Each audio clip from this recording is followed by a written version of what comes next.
komunikimin tuaj publik, jo vetëm këtë sot, që ishte një, le të themi, mundësi e shkuar dëm për të prekur shumë çështje e për mos thënë asnjërin prej çështjeve.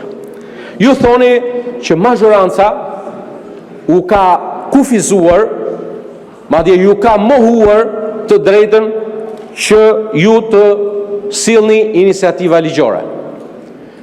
Në kuptimin atë të miratimit të nisma ligjore. Unë nuk di, unë e ndjek me shumë kërshëri Bundestagun gjerman. Unë nuk di që shumica aktuale qeverisë mes CDU, CSU dhe SPD-s të miratoj nisma ligjore që vijnë nga opozita e AFD-s apo të Green. Nuk kam dëgjuar ndonjëherë, sepse nuk ndodh. Nuk ndodh. Ju thoni, ne të bëjmë disa propozime, ju na I miratoni. Edhe këtu e kam sot një propozim publik. Jemi të gatshëm të miratojmë edhe ju propozime. Po jo me dhunë, as me forcë, as me gërdufje. Nëse doni që të vini të amiratojmë ne, e para është që duhet të vinit na I prezantoni, ti negociojmë, ti diskutojmë së bashku, dhe hajde ti miratojmë.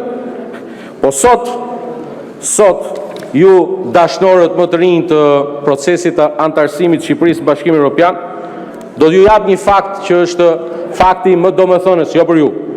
As për ne këtu, se ne këtu e dim, për ata që na ndjekin. E ke filluar këtë sesion, këtë legislatur në fund të shtatorit, me vonesat që patëm deri në konstituimin. Edhe prej asaj dite, ja ku e kemi listën e plot të ligjeve të parafrimit legislacionit të përmbushjes së kritereve, parakushteve të antarësimit Shqipërisë Bashkimin Evropian. Ligj po I marr me radhë, po 23 ligje. Na